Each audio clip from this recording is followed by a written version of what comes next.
future is now. Broadcasting from the Queen City, breaking down business, leadership, community, and family. Here's your host, the president and CEO of the Northern Cincinnati Foundation, Erin Satzger. The future is now. Thank you for having us. We are here today, downtown Cincinnati, OTR, with Josh Heuser. And Josh, tell us about your business here. Awesome. Yeah, thanks for having me, and glad to have you here in OTR at the Agar office. We're an experiential marketing company that creates experiences for brands, companies, communities. So we're really ingrained not only in Cincinnati, but anywhere where our clients take us. So, I was so excited. We work with Stephen Hightower and Matt King on this podcast for Northern Cincinnati Foundation. And when they said that we were bringing you on, I was just so excited because looking at everything you've done, we're going to rattle off some things and you can dive in where you want to dive in, because I want to hear your stories on kind of the how. But Ghost Baby is definitely one of my favorite bars. Thank you. And one of mine too. Yeah, it's the best. Yep. And then Blink Cincinnati, the best time too. So talk about these experiences and kind of how this all evolved. Yeah, so at the core, we create human experiences. My background started in hospitality and then moved into more experiential marketing, but always rooted in the idea to entertain others. Mm-hmm. So, if you look at Ghost Baby, for example, was not something I ever sought out to do. Yeah. That opportunity kind of came to me. I was able to kind of envision what would be unique for Cincinnati, what would be unique for that space, and took a chance. And, the city got it, and it's a good beacon for the neighborhood. It's a good story to tell for, saving a venue that was built in 1850 that had been abandoned for over 100 years. It's so cool. It really is. I honestly, even the mark, the brand, ordering the drinks, just the whole experience is such a treasured experience, I would say. I joke around with my girlfriends, people can fall in love with Ghost Baby because it's just it's such a fun, OTR, vibrant, reminds me of the transformation and economic development that's just happened down here. So. Yeah, it's an interesting thing because a lot of restaurateurs looked at that space, and you would know all of them. Yeah. And they all passed on it because of just the way the space worked. It has its challenges. But when I walked into it, I saw exactly. I just had to get the vision out of my head. Yeah. And that's kind of what drove me to doing it. Because when 3CDC walked me through, I was I don't want to do another bar. I was in the bar business in my early 20s. Right. I'd prefer not to be back in the bar business. I was a bartender. Yeah. Never the best, though. You would have fired me probably. But yeah. But yeah, cool. It makes for a great experience, and hopefully it's a gift for the city, and people enjoy it, and we're booked up solid for months in advance. Yes, you are. So if I need to go out there on the whim, I'll just be my buddy's Josh, right? Does that work for anyone? I'm kidding. What's funny is I used to, because of technology, in my old bars, that's what it was. People would email, "Oh, Josh, take care of you." Now I'm in bed by 10 o'clock. I wake up to text messages, and I'm should I text them back and tell them I was sleeping at 9:30 on a Saturday? Right. That, sorry, I didn't get your Honestly, that's message. the best thing ever is sleeping at 9:30 on a Saturday. There's no pressure there. I actually miss more text messages than I receive, and people wanting to get in. So yeah, I believe that. No, it's seriously one of my favorite experiences downtown. I always book it if I'm going somewhere to eat down here. I'm we have to then hit up Ghost Baby after, and I plan way in advance because I, like you, have children. And so if I'm going to go out for a fun night, we have to book it, plan it way in advance just to be hip for one night. So thank you. I heard a rumor, and obviously I don't know that it's a rumor because I was reading up on you before this on you at Northern Kentucky and NKU. Yep. And throwing parties, and walk me through that. How do you think you've transformed from that, right? Yep. From you and your younger ages to now? Yeah, proud alumni of NKU. I grew up in Independence, small town in Northern Kentucky, small then, growing now. And really got engaged in the hospitality, restaurant, and entertainment business at a young age. working for a family friend's office and restaurant. And that kind of really stuck with me. And when I went to NKU, it's a commuter school. I was local. I was really going to school to check a box and just say, hey, I graduated college. But through there, and I advise anyone, and your real relationships and friendships that you develop in college are the most molding of any relationship that you develop with anyone across from high school to college to even when you get out of college. But those relationships really mold you. And I was, seeking to find friends or a social life, and joined a social organization, a fraternity that there was only six folks on campus. They recruited me to play flag football because they didn't have enough people for a flag football team. Right. And they were trying to do a fundraiser for like a car wash. And, we sat out front of this car wash all day and made like $30. And it's like, we're in college. Like, why don't we throw a party? Yeah. And, that's what college kids want to do. And we can charge them to get in, and that could be a fundraiser. By the way, that is so much smarter. I will say that I took part in those college car washes, and I think for Kent State cross country team, and I think we raised about that. So we started doing that, and they were hugely successful. We had a huge recruitment on campus, and then the organization got a little more organized and more in the fundamentals with raising dues and things like that. Right. And came sustaining, but all these bars and restaurants still wanted someone to bring parties to them. So I would rent out bars and restaurants in Over the Rhine on days that there weren't school on Mondays. So President's Day, Martin Luther King Day, Columbus Day, and I would throw parties, and that's how I kind of paid for my last half of school, and then also kind of got started into creating hospitality experiences. Yeah. So cool. So yeah, it was. What's the biggest party you ever threw, you think? And most besides money you blank? ever made? Besides blank. It's pretty big, yeah. There's a couple sayings in the business, in the event business. You're only as good as your last party. So no one remembers what you did 100 times ago. Yes. They only remember the last experience you created for them. So there's been some really big parties, some really great memories, but there's also been some large losses on events. Don't talk about it much, but Ubon Music Festival, one that we started in downtown for 5 years, was a huge loss, financial loss. But to me, it was one of the most unique experiences the cities ever have. It served a population of music that doesn't get the attention here in Cincinnati, and that's predominantly EDM and hip hop, And that festival was started because the first year Bunbury happened, there were no African American artists on the lineup. And there's a need in an audience to create these experiences for all folks of Cincinnati if we want to compete with our competing neighborhoods or cities of Detroit, Columbus, Indianapolis, Chicago. We have to have a diverse lineup of experiences, and that's what Ubon for us was. But it was never a financial win. After year 5, when the city basically shut it down before it even happened, and we knew we were going to take a loss. My business partner's like, "What are we doing here?" Right. But I also learned that like all good things come to an end. Yeah. And you got to be ready to walk away from those experiences. Blink one day. Let's hope not in the near future, but one day it'll run its course and there'll be something else. But we're fortunate to put our fingerprints on events and experiences like that. I think, I went this past year to Blink, and it's pretty mesmerizing, and you can bring kids down, and I think it's mesmerizing to all ages and all crowds. It's just like a fun way to enjoy downtown from someone that is living in the suburbia.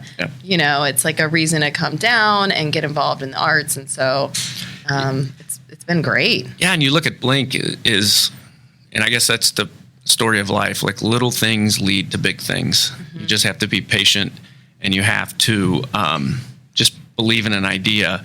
And with Blink specifically, my partner Andrew and I here at Agar, we created an event.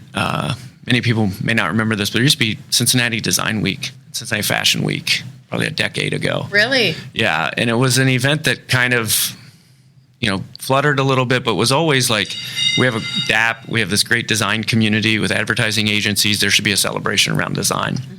And we had done an event with Landor, a global packaging firm, on Ray Street, and we did a block party for Cincinnati Design Week. And we painted the street, we put a band out, and we projected above that lineup, and about 1,000 people showed up.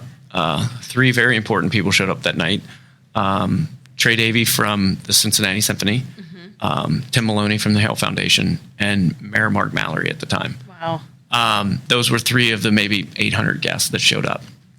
And we had projected on a building, and this random conversation came, what if we did this on Music Hall and to a live symphony orchestra?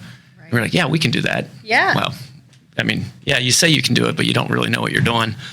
So we had formed a partnership with Landor, Music Hall, the Symphony, and we had done what was Luminosity. I remember Luminosity. And Luminosity, that's how art transforms communities. When we did Luminosity, the headlines on Cincinnati.com the next morning was the tipping point of Over the Rhine. We had put 40,000 people in a park that all came together for a shared experience and kind of broke bread together. The whole park was filled with people. And we destroyed the park, actually, from people sitting on trees and bushes and things of that nature. But things you don't think about while you're planning, right? You really don't. But that thing, really blew up. And Luminosity, that was Blink, Illuminate the City. It was in the name. But for one reason or another, when different organizations try to control creativity, it quickly gets boxed. And Luminosity lasted for 3 years. But fences went up, and it just became not what we had ensued for it to be. But without that street party, there is no Luminosity. Without Luminosity, there is no Blink. Yeah. And you just have to be consistent in your work, consistent in your ideas, and continue just to believe and push forward. And now we're lucky to be stewards of Blink. And people say, well, how did you do that? Well, that's 10 years of work. Sure. In order to bring an event like that to life. I mean, we learn every day, right? Like, not everybody's, you're only as good as the last Blink. That's right. I think that's a really great saying to think about in the events business and events industry. And I come from it at a totally different level than you, working for a nonprofit and a foundation. And, there are always galas and events trying to raise money for the cause. And it's a lot of work, one. But obviously, I think last I read it, I don't know if this was this year or when this was analyzed, but $136 million in impact to Cincinnati. Yes, to the overall region. It's huge. Largest single economic event in the city. We sold out hotel rooms, and a lot of those hotel rooms are less. We talked about Cincinnati Music Festival earlier. That brings more out-of-town people into town than any other event in the city. We want Blink to do that eventually, but yeah, but part of that is also the pride that we as Cincinnatian or the region have in our own community, and that was the biggest piece about Blink is like you can inspire everyone in a community. We have everybody pointed in one direction, and that's really powerful. And we believe that Blink, it should go down into school curriculum.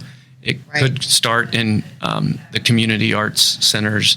It can work into public schools. It can work into higher education through NKU, UC, Xavier, Miami. All those students participate in one way or another. Right. But we can build a platform that can, through experience and through art, potentially solve a lot of problems in our community. Yeah. Both from an education standpoint, to fighting. Can we fight poverty? Can we what can we empower this audience to do? And that's the real enlightenment of Blink. In the single look of an eye, with the logo and the Blink, like we all kind of have it. It's just how do we get the most out of each individual? You always, no matter where you're at in experience, if you've been on the other side of producing experience, someone else is having a better experience than you are. Yes. So it's true. You have this like my wife won't go to Ghost Baby with me. Really? Yeah, she won't go. because she's like, just can you relax and have a drink? And it's like, no, I see everything. Right. So I have to jump on it. Yeah. So it's work. You want, it doesn't feel, so we don't go, that's not where we go when we go out. Like we'll avoid that. Right. She makes that rule though. Yeah. I think that's a good rule. And I think as a good partner, you have to, absorb what those requests are. And I could totally see that from her standpoint and perspective. So if we are looking at not your businesses, but just kind of like these 5 reasons why Cincinnati, why, you're from Independence, Kentucky, and you've built this great business here and are doing so much and actively like still building. I guess why Cincinnati? What are those 5 things that you're like, okay? Well, I think the first thing about Cincinnati is there's a lot of humble people in Cincinnati. I don't think we like beat on our chest enough.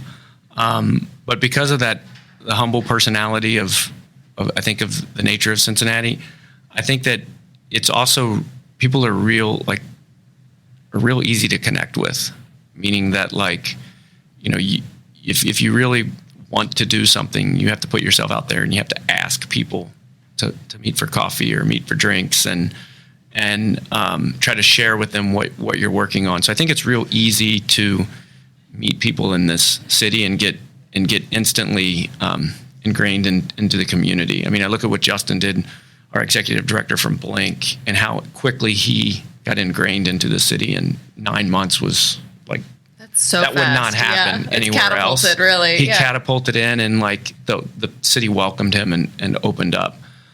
So I think that's probably the number one reason why I think people would succeed here is it's the ability to get the mentors and decision makers. Yeah. Is probably number one. I think number 2 is I think there's just a bullish attitude for the assets in the community that we have both on the Kentucky side to downtown to even northern Cincinnati and beyond. If you look around in the world and you look back at the recession of 08-09 when I started my company, that we do feel kind of insular here. I think that we are kind of protected in some sense, maybe because we're not the coasts. And if you watch any kind of traditional media right now, I don't know that you want to be on any coast. It doesn't matter if you're left or you're right. It's just all this toxicity. Right. And I think we have conservative values with also liberal views. Yeah. So it's an area that I feel is protected from a lot of the mainstream conflicts, I guess. Yeah, I think a lot of collaboration happens here, and there are so many givers, I think, to your point on that, in this whole region, which makes it pretty spectacular place to live. Like you said, very welcoming. And then you look at the third factor is when you look at a competitive set, there's always the competitive set in business. Who are you competing with? And if you say you're not competing with anyone, that's not true. Someone's always trying to get in your wallet, no matter what business you have. So if we look at our competitive set, and I have a presentation for a project I'm working on now that I put the competitive set out there. Mm-hmm. So if you look at Indianapolis, you look at Cleveland, you look at Columbus, you look at Chicago, you look at Detroit, you look at Minneapolis, that's considered the Midwest. We're just the top of the Midwest. Chicago's already kind of done its thing. There's going to be no explosive growth in Chicago anytime soon because it's such a massive city. But if you look at the rest of those cities, and you look at what Nashville's been able to do in the South, and you look at what Austin's been able to do in the Southwest, if you look at the competitive set and you look at the Cincinnati assets that we have, there's no reason we can't outcompete St. Louis, Minneapolis, Columbus, Cleveland, Indianapolis. You put those cities on a map and we will beat them every single time, hands down. You know what? That really is a statistic that I have heard and read, frankly, when competing against those Midwestern cities. And so, I mean, I think in a way it's almost impressive about Cincinnati. Says a lot about what we're doing, where we're going, and the brain power behind just the creative aspects, the business aspects, all the Fortune 500s. Yeah, we have a competitive advantage. You take the Fortune 100 companies, You take, the arts and culture that we have, from music hall to the art museum to the CAC, assets that most cities in our comparable district, they just don't have.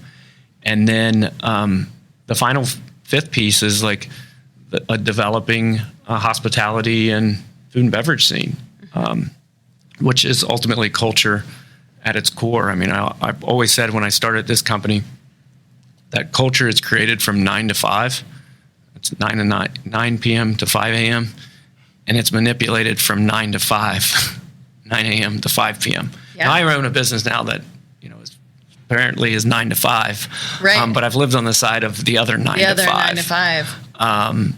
And that's ultimately, the next creative is probably in a kitchen right now. The next creative's serving at a restaurant right now, and they're doing that because they're trying to find their passion. And if we can continue to appreciate the food and beverage, the hospitality service sector, then it's only going to continue to catapult growth and creativity in our region. Okay, so tell me a little bit about Esquire magazine and how it named or listed Ghost Baby as one of the best bars in America. Yeah, it was, there's interesting, I have a experiential marketing and PR company, and one would think that we would put PR out on Ghost Baby, and in many scenarios we have, but it was weird. One day on Instagram, I got a message from a writer that said, "Hey, I'm with Esquire, and I'd like to talk to you about an upcoming feature for Ghost Baby." Mm-hmm. And I was like, "Oh, this is awesome!" Like, guy from Esquire's called or messaged, like, "Yeah, let's set up a phone call." So we get on a call, and I've kind of got all these talking points of like what the venue is, like what it's about, all these points, and right when he gets on the call, he goes, "Yeah, so I'm just here to confirm a couple facts about the space because I had visited a month ago, and we're gonna name you as one of the top bars in America." And I was like, "What?" So like I kind of was like, "Whoa, wait, yeah. You've already been in the building?" I was like, "Oh no." Yeah. Because sometimes we get a heads up. Am I going to get my Michelin star? Yeah, like sometimes we get a heads up. We know Yeah. a writer's Yeah. coming in, and you put the little star next to them, make sure they get really good service. Yeah, right. And this guy just came in, wrote about it, had a story. He needed 3 facts to check.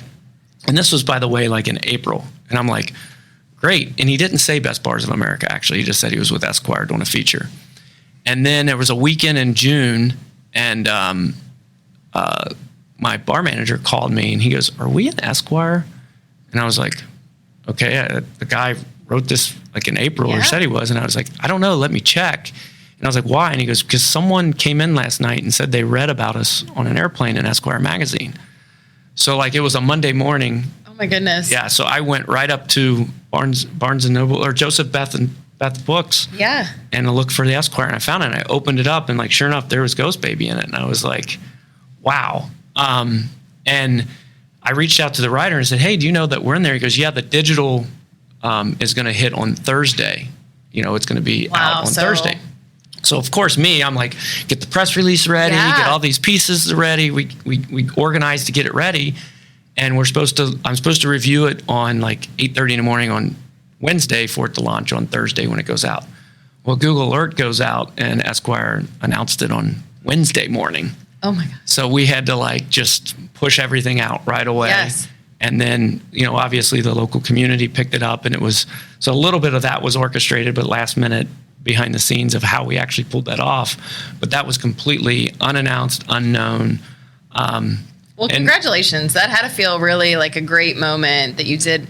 You toured the space, you walked down there, you had the vision, when in a way your competitors, and it's America, right? Yep. So they were probably like, man, we really missed an opportunity here for this space. Well, I think to me, it validated, also all the partners that had invested in the place and believed in the vision. And that's most important, that, they have something that they're proud of. And then the community has something they're proud of. And now when people come in town, hey, we got to take you to this place. Yeah. And that's, the root of what an experience is. We often say when creating experiences, it's, explore, dialogue, and share. Like, you have to explore something, you ask questions about it. Like, tell me about Ghost Baby. What do you know about this place? And people talk about it. So they have a dialogue about it. And then when you go and experience it, hopefully you go and share that with other people. And if most experiences, if we can create those 3 touch points in any experience, explore, dialogue, and share.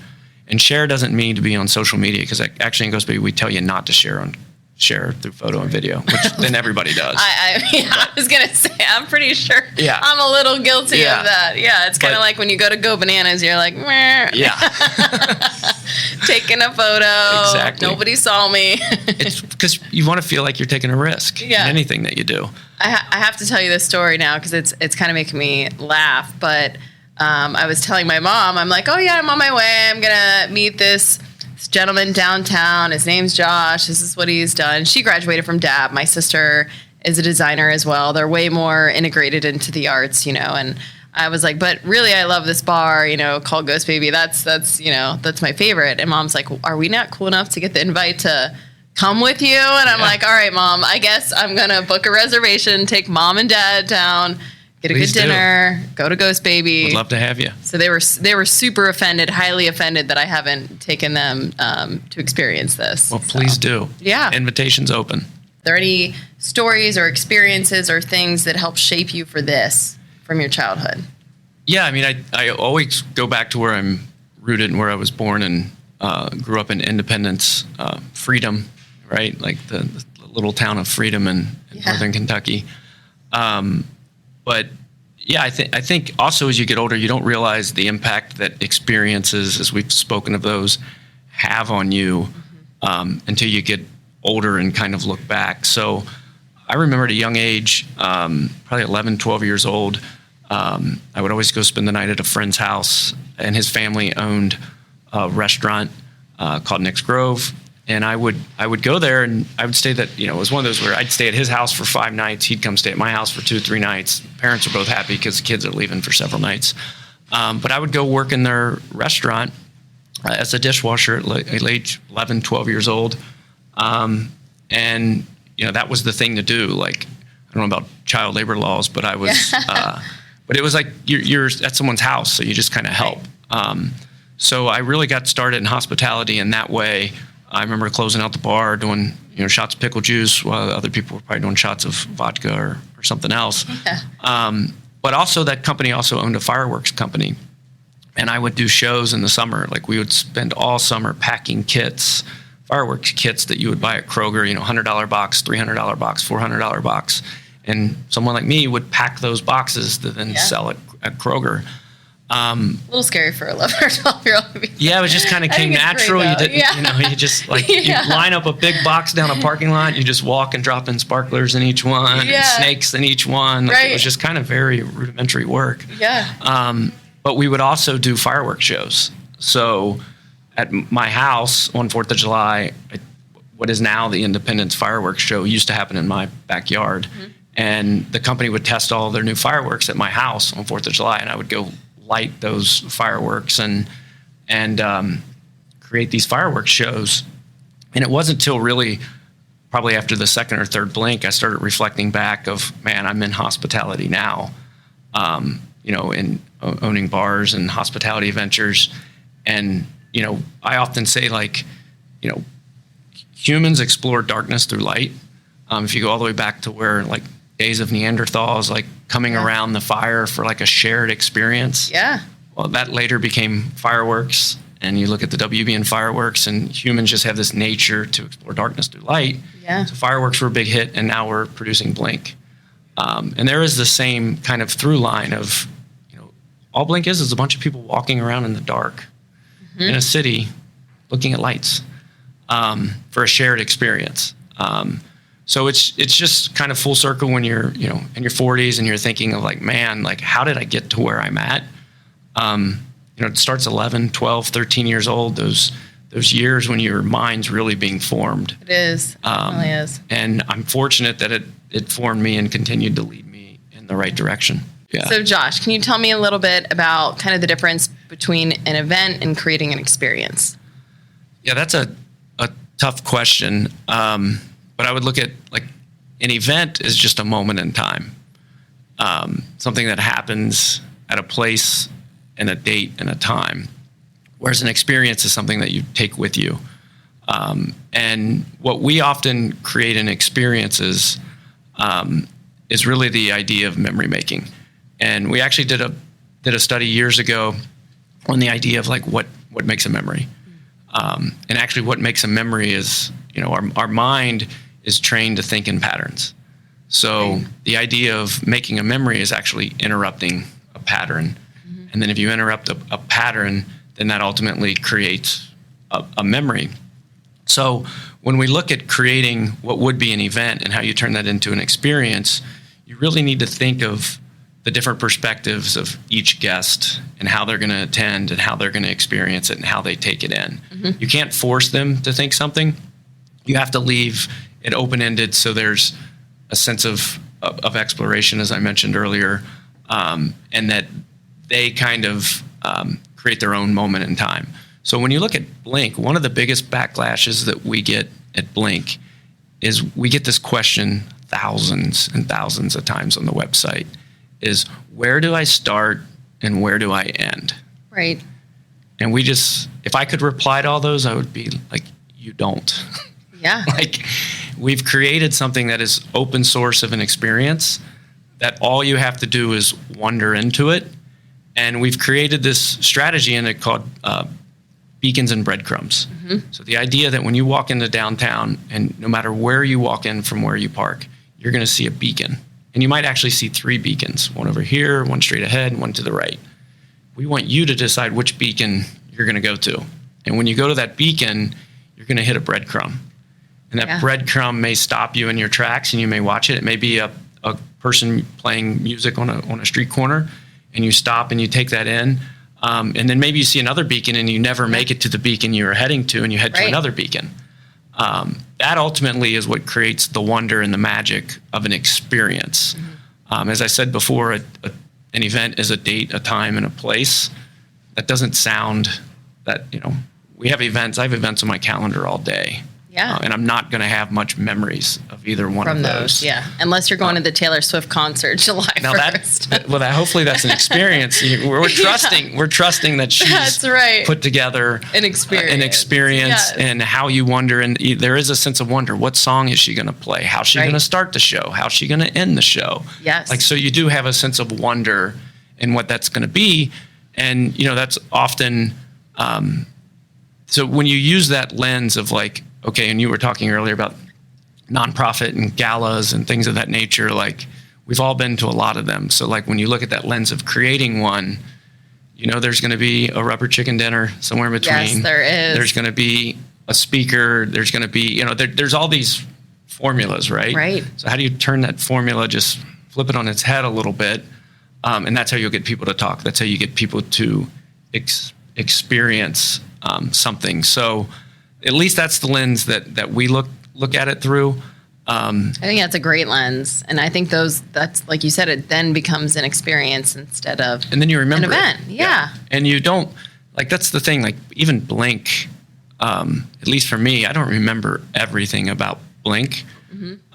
There's so much art. There's art pieces we don't even see over the course of 4 days. Because there's just so much going on, and you have to let go of that. Like, I got to go to each thing. It's like, no, there's probably 4 or 5 moments from each Blink that I still remember. And there's some of the most random things that just completely caught my attention on a street corner and was like, wow, that's amazing. Like, this is where everybody, and you can see as an event, people are all kind of pointing in one direction. There's a sense of community and a feeling that the crowd evokes that you're like, boom, that's magic. I wish I could put that in a bottle. Yeah, it really is. I honestly, I feel that way about last year, that experience. I was like, wow, this really, you're like, I want to bottle this up. This is so amazing. And so I think that'll always keep people coming back, right? To just have that either one, I don't know, on the side of a building that's like, wow, that's really captivating. I remember that. A little bit, I was reading about FC Cincinnati and, so fill me in on this, on my Cliff's Notes version, right? Are you some hotel or something like this that's going to be going in? Can you tell us about that? Yeah, so during COVID, when I told you was really for all of my businesses was quite a dark time. Yeah, I'm sure. And I had just opened Ghost Baby 4 weeks before COVID hit. So we opened on February 11th. We closed on March 14th. And about in June or July, some realtors were reaching out and were like asking me if I would be interested in leasing other spaces. And I was like, God, you get crazy right now? It's like we're in the middle of a pandemic. But I kind of thought to myself, I have a lot of friends in the industry, Thunderdome restaurant guys, 4EG guys, other people in other cities that have multiple places. Yeah. And I just thought to myself that all of these people are going to spend the next 2 to 3 years building all their places back up. They might not be necessarily thinking of like, what's the next Ghost Baby or the next project. So I said, what other industries might I be able to enter into that I normally wouldn't be able to? And I figured from an experience standpoint and hospitality standpoint, there's nothing greater than a hotel. Yeah. So I had sought out to develop a hotel, and I got a purchase option on a property through 3CDC. I started hiring management consultants, management companies to develop a hotel. And I was trying to develop an independent hotel with no hotel experience in the middle of a pandemic. And I got laughed out of every bank meeting I'm sure that I you possibly did. went to. I'm sure you did. They were like, Did you have to find independent investors or? Yeah, and we had some investors ready to go, but I could not get a bank, given the property that we had, what we were trying to do to support it. And I had, on a random night at a networking event for the Business Courier, I had bumped into Jeff Birding, and I had said, hey, man, I'm working on a project. I'd like to run it by you. I'd rather compliment, not compete. See if this would be of interest. We set up a 15-minute phone call. It ended up being an hour as I went through the presentation, everything I'd been working on. Right. And he was like, well, we want to develop a hotel over here. Would this be something you'd have interest in? And that's kind of how it was. 2 years of concepting an idea, putting performers together, being told no, no, no, no. And we're still not there yet. Now the economic pressures that we face now. Yeah, absolutely. The timing, it hasn't gotten any easier, but we're making progress. Right. I am signed on to develop the hotel in just north of the FC Stadium. And, it's like the next Blink to me. Yeah. It's the next, beyond Ghost Baby. But we talk about like, there's still a little I call it writer's block because it's not fully ready to develop yet. So I can't see what the space is going to be yet. So I'm facing my own roadblocks and Sure. I have a vision in my head. Now, how do I bring that out on paper and turn this into what I hope is, Cincinnati's premier kind of locally owned hotel that is done by local Cincinnatians for the community.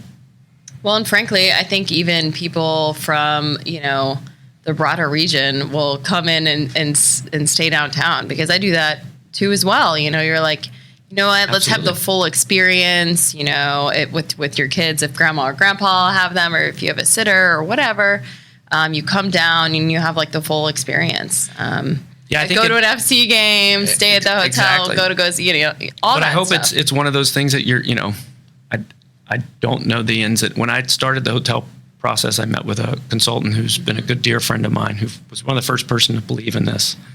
And I was like, I don't need to know the language of the hotel industry to teach me the accent, and I'll figure it out. And so I'm going into it a little blind, but that's also part of the magic. Like, Sure. I believe the community will support it. They will back, we were doubted on Blink. People have doubted other pieces. But that kind of motivates you, and I hope the community accepts it like they accepted a Blink or like they accept Ghost Baby, and they tell their friends to stay there. Absolutely. And we can create something that's unique for not only the region but FC, and see where it leads to. Yeah. I feel like you have your hands in so many things, and we could just keep talking all day. But the transept. Oh yeah.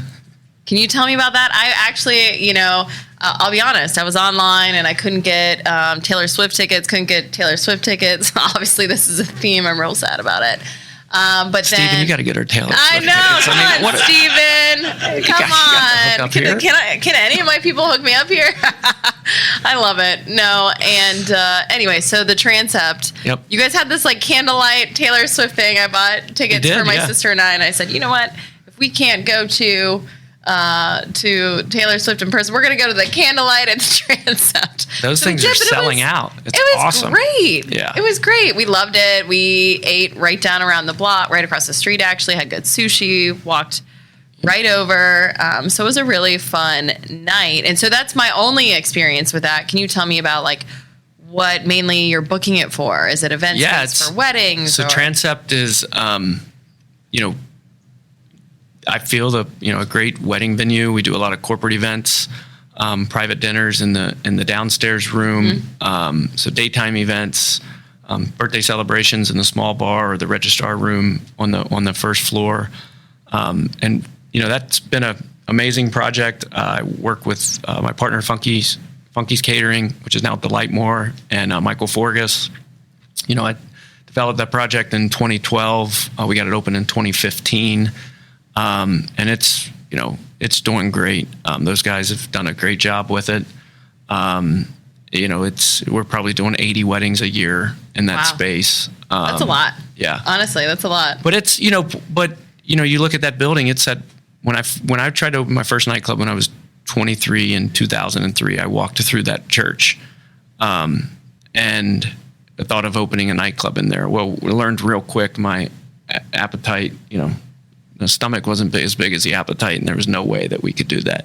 Yeah. That building sat vacant for 23 years. And Jeff Ruby one tip he always said when I worked with him at the waterfront is like, always keep your eye on a building because you never know when it's going to come available. Like if you have a vision for a building, like you never know. I was driving down the street one day, it was listed. One of my good friends had the listing. I said, I got to walk through the place.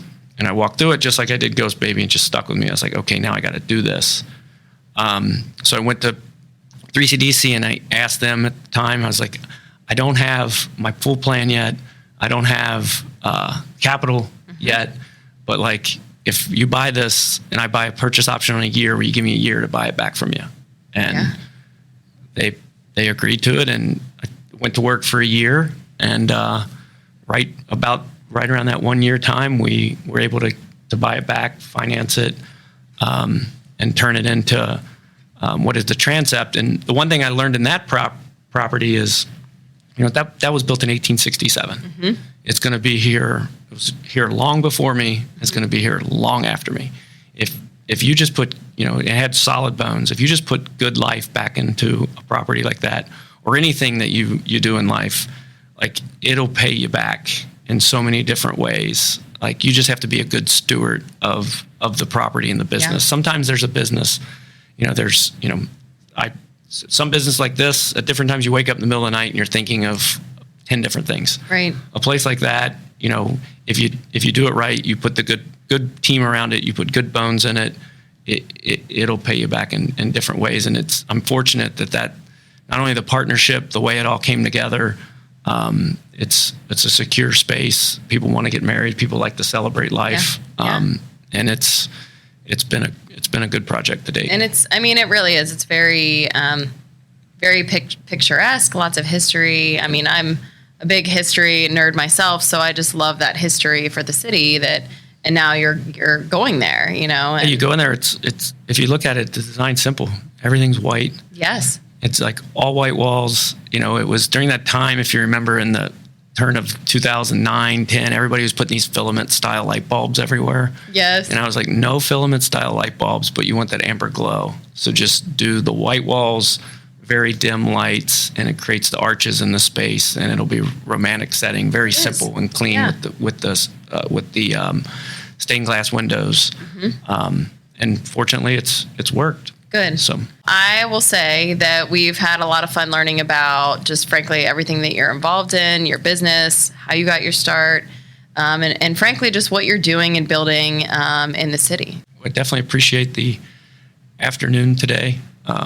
Good conversation. Great conversation. Yeah, we loved having you on What Gives with the Northern Cincinnati Foundation. Just keep doing what you're doing. I'll keep experiencing everything that you created. It's been awesome. Awesome. To learn more about how to expand your philanthropy, please reach out to the Northern Cincinnati Foundation. What Gives is produced and distributed by King Hightower Strategies.